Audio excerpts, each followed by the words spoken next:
Hello everyone, welcome back to my channel. সবাই কেমন আছো? আশা করি সবাই খুব খুব ভালো আছো। আমিও ভালো আছি। আজকে হচ্ছে নীল পুজো, তাই সকাল সকাল স্নান টান সেরে রেডি হয়ে নিয়েছি।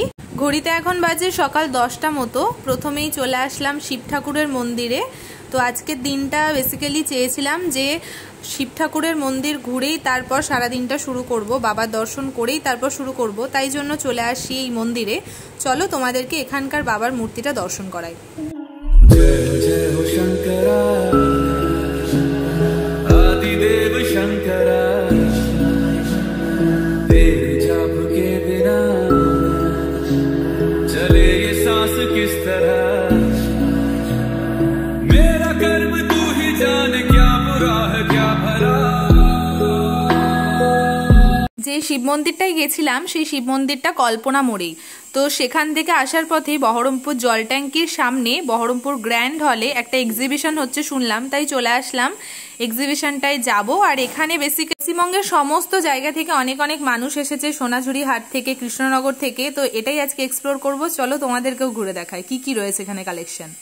সব থেকে বড় কথা হচ্ছে এখানে যে কুর্তির কালেকশনগুলো, মানে সোনাঝুরি হাটের যে কুর্তির কালেকশন, সোনাঝুরি হাটে গেলে তোমরা যে কুর্তি বা জুয়েলারি, হ্যান্ডমেড জুয়েলারি, ইভেন যে হ্যান্ডমেড ব্যাগগুলো দেখতে পাবে, সেগুলো তোমরা এখানে গেলে দেখতে পাবে। কিন্তু একটা জিনিস যেটা বুঝলাম, সোনাঝুরি হাটে যে প্রাইসটা সেটা কিন্তু এখানে অনেকটাই বেশি। যেহেতু তারা এতটা দূরে আসছে, হয়তো সেই জন্যই প্রাইসটা একটু বেড়ে গেছে। যাই হোক, এই ব্যাগটা নিয়ে নিলাম। ব্যাগটার প্রাইস নিয়েছে 150 টাকা।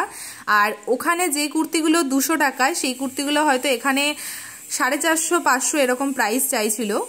সে যাই হোক, তোমরা চাইলে এই জায়গাটা একবার এক্সপ্লোর করতে পারো। তোমরাও এখান থেকে চাইলে কিছু জিনিস কিনে নিয়ে যেতে পারো। আমি তো প্ল্যান করেছি এটাই যে আমি সোনাঝুরি হাট থেকে গিয়েই নেব, কারণ এখানকার প্রাইসটা আমার অতিরিক্তই মনে হচ্ছিল, যার কারণে আমি শুধুমাত্র একটা স্লিং ব্যাগ নিয়েছি, যেটার প্রাইস আমার ঠিকঠাকই লেগেছে। সেই জন্য একটা জিনিস, ওয়াল হ্যাঙ্গিং যে ডেকোরেশনের যে আইটেমগুলো, সেগুলো কিন্তু এখানে মোটামুটি ঠিকঠাক প্রাইস বলছিল। মানে অন্যান্য জায়গায় যে প্রাইসটা আমরা দেখি ওটার প্রাইসটাও মোটামুটি ঠিকঠাক বলছিল। শুধুমাত্র দেখলাম জামা, কুর্তি, শাড়ি এগুলোর কালেকশানই একটু মানে প্রাইসটা একটু অল্টারেশন হয়েছে, একটু বেশি বেশি প্রাইস চাইছিল। তো তোমাদেরকে একটাই বলবো যে তোমরা যাও, গিয়ে বার্গেনিং করে যদি দাম কমাতে পারো তাহলে ওয়েল অ্যান্ড গুড। তোমাদেরকে কয়েকটা শাড়ির কালেকশন আমি ঘুরে দেখাচ্ছি। আর তার সাথে এখানে দেখো অনেক রকম কার্পেট, পার্টি, এরকম অনেক রকম কালেকশন রয়েছে। আর এখানে ছাতাগুলো দেখো কত কিউট লাগছে। অনেক রকম সফট টয়েসও ছিল। আর এই জায়গাটায় হ্যান্ডমেড গোল্ড প্লেটের যে জুয়েলারি সেগুলো পাওয়া যাচ্ছিল। তারপর আমরা সেখান থেকে ঘুরে এখন রওনা দিচ্ছি বাড়ির দিকে। আর তার আগে ডিসাইড করলাম মিষ্টি নিতে হবে, ওই জন্য চলে আসলাম মিষ্টির দোকানে। অ্যাজ ইউজুয়াল বাড়ির জন্য মিষ্টি নেওয়ার আগে মিষ্টি তো অবশ্যই ট্রাই করে দেখতে হবে যে কোন মিষ্টিটা খেতে ভালো, তার আগেই মিষ্টি নিতে হবে। তো এই মিষ্টিগুলো নেওয়া হয়েছিল, এগুলো কড়া পাকের মিষ্টি। যাই হোক, আমার মোটামুটি লেগেছে। তারপর চলে আসলাম বাড়িতে এসেই সেদিন যেহেতু ভাত খাওয়া যায় না, তাই জন্য আটার জিনিসপত্র খেতে হবে, তাই লুচি, তরকারি, মিষ্টি, দই এগুলোই ছিল।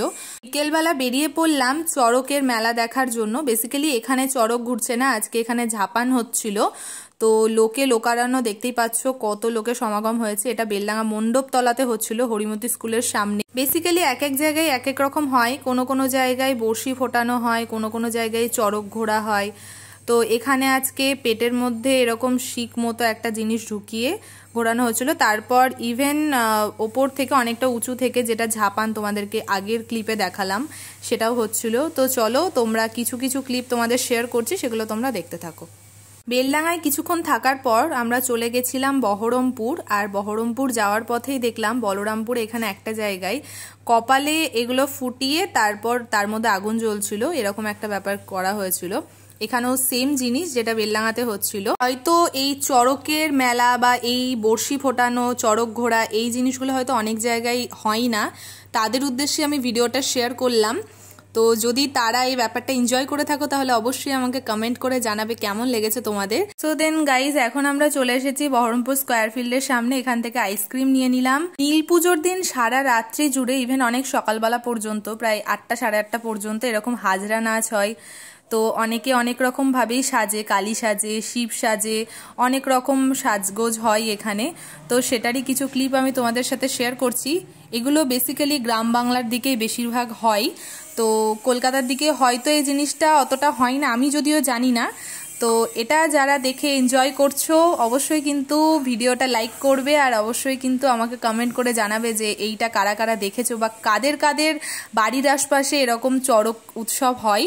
তো দেন তারপর সকালবেলা একদম স্নান টান সেরে, আজ যেহেতু চৈত্র মাসের একদম শেষ দিন সংক্রান্তি, তাই শিব ঠাকুরের পুজো দিলাম সুন্দর করে। আর এখানে দেখো ধরা বেঁধেছে আর তারপর সেখানে জল দিচ্ছে। আর এই দিনে শুনেছি জবের ছাতু, আম, আখের গুড় এগুলো দিতে হয়, তাই সেটাই দেওয়া হয়েছে এখানে। তারপর মা একদম পুজো টুজো কমপ্লিট করে আমাদের হাতে প্রসাদ দিয়ে দিল।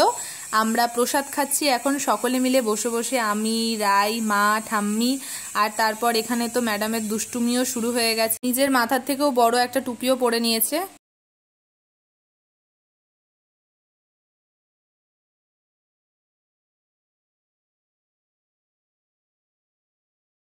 অ্যাকচুয়ালি আগের দিন বাজার কলকাতা গেছিলাম, ওখানে গিয়ে আমার একটা কুর্তি খুব পছন্দ হয়েছিল কিন্তু সেটা নেওয়া হয়নি, তাই মা বললো ওই কুর্তিটা নিয়ে নিতে।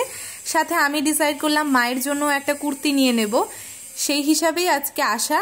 এবারে চলো দুটো কুর্তি একটু ট্রায়াল করে দেখা যাক।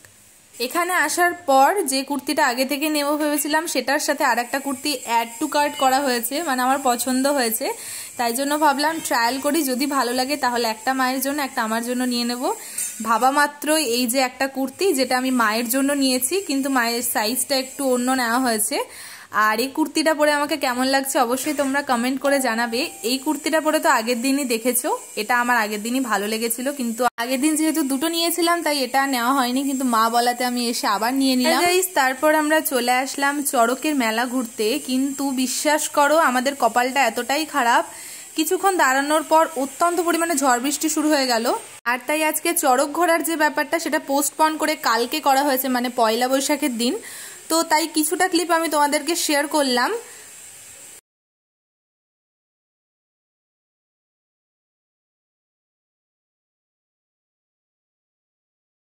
যেহেতু অতিরিক্ত ঝড় বৃষ্টি শুরু হয়ে গেল তাই চড়ক ঘোরা তো আর হলোই না। তো আজকের মতো ভিডিওটা এতটুকুই রাখছি।